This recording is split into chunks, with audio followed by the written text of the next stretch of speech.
So Take Back the Night is a music initiative that was interested in giving back to the entire music ecosystem. We paired up with a charity. We made things really easy. So we had a QR code, so if people were interested, they could scan it.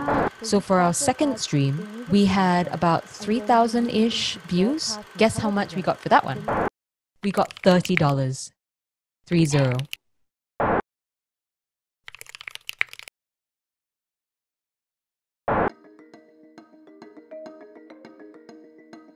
My name is Audrey Lim. I'm a voiceover artist. I host documentaries.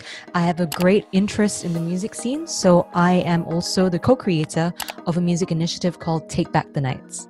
A lot of people are very keen on protecting the musicians, but they forget that there's an entire world around them. I'm talking about the tech guys, the audio engineers, their promoters, their managers, the stylists on their teams. I tried to marry passion with reality.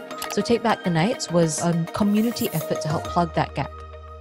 Take Back the Nights will have to take a little bit of a break while we get some funding together to ensure that we can pay all our acts and technicians fairly. Until then, my name is Audrey Lim and this is Take Back the Nights. For the entire series, that comes in, I believe, at 19,000 per episode. When I saw that for the second episode that we got all of $30, it was extremely demoralizing. I'm not gonna pretend otherwise. Maybe they're not used to paying for music. YouTube is free, Spotify is free, and it really highlighted the vulnerability of the scene. Because if the audience doesn't realize that it's not just a hobby, then they'll never realize that there's hours and hours of work that goes into a professional's craft.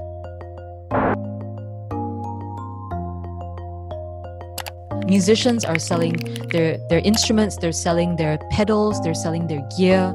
People sharing details of how they've got $20 left in their bank account and they are really afraid that they're going to get tossed out because they can't make rent this month.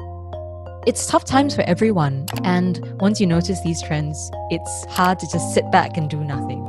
It's not my fight. It's not just for me. It helps an entire sector and an entire industry, which I feel I'm a part of. We have been applying for the grants. We're in talks with some foundations who might be interested in funding maybe part of the project.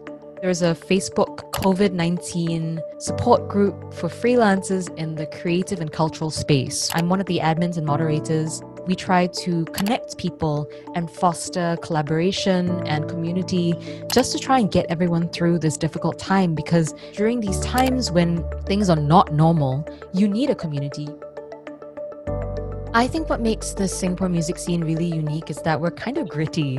When they took away the events, like a lot of people have still turned to the online space to try to see whether this is a possible new frontier, because we love what we do and it's a privilege to be able to perform for people, and we don't take that lightly.